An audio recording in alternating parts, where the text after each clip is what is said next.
Good morning, everyone. Thank you for joining us today and for your incredible support. Your cheers and applause as we received our certificates truly warmed our hearts. First and foremost, congratulations. Sorry, I'm having sore throat too.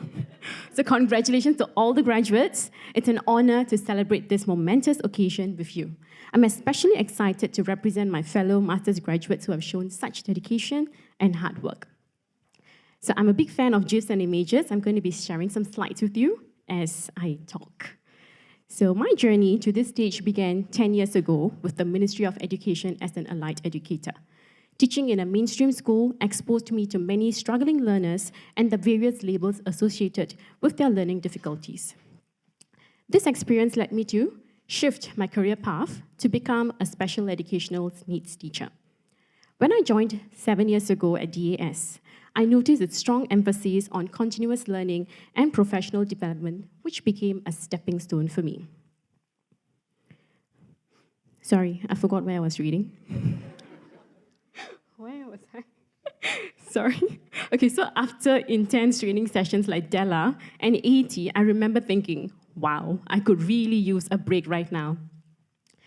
But before we knew it, we were moving on to post-graduation certification. That's a picture from DAC's 2018 student graduation. When I reached that milestone, I thought, that's it, we did it. No more studying, no more literature reviews, citations, or Turnitin scores. It felt like a long exam season had finally ended, exact reaction I had. So at that time, I haven't even considered pursuing the remaining modules to complete the master's degree. However, when COVID-19 pandemic hit and we shifted to flexible work arrangements, I found myself contemplating further studies. Initially, I felt that completing the postgraduate certificate was sufficient. But as an educator, continuous learning is crucial. After much deliberation and conversations with fellow colleagues about their own master's journeys, I decided to move forward with a mix of excitement, but mostly with doubt. Many of us graduating today have faced similar uncertainties, often second-guessing our choices. But I've learned that stepping into the unknown and embracing uncertainties is an essential part of growth.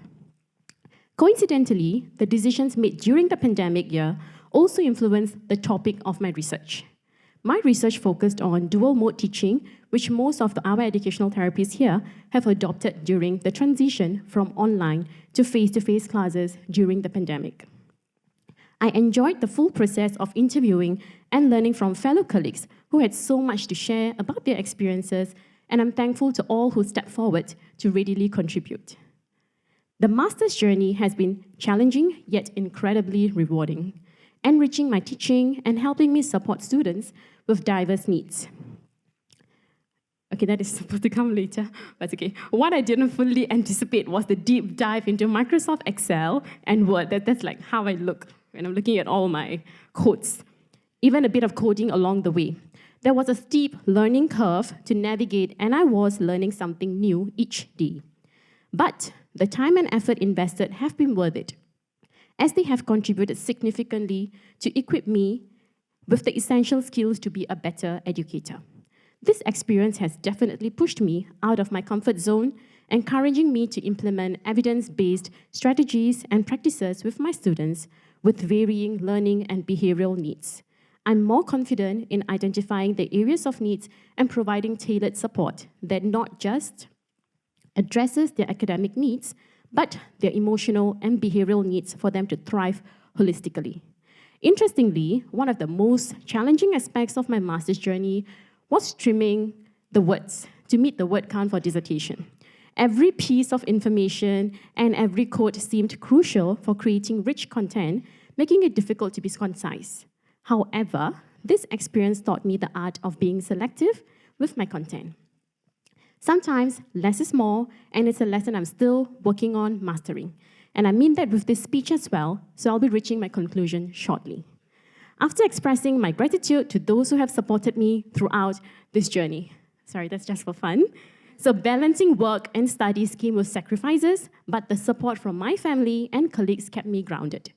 I would like to extend my gratitude to my lecturers at DAS Academy, Dr. June, Dr. Priscilla, as well as Dr. Matthew Hart and Mr. Gareth Dudd from the University of South Wales, who continued to guide me through online consultations despite the time differences as they were in UK.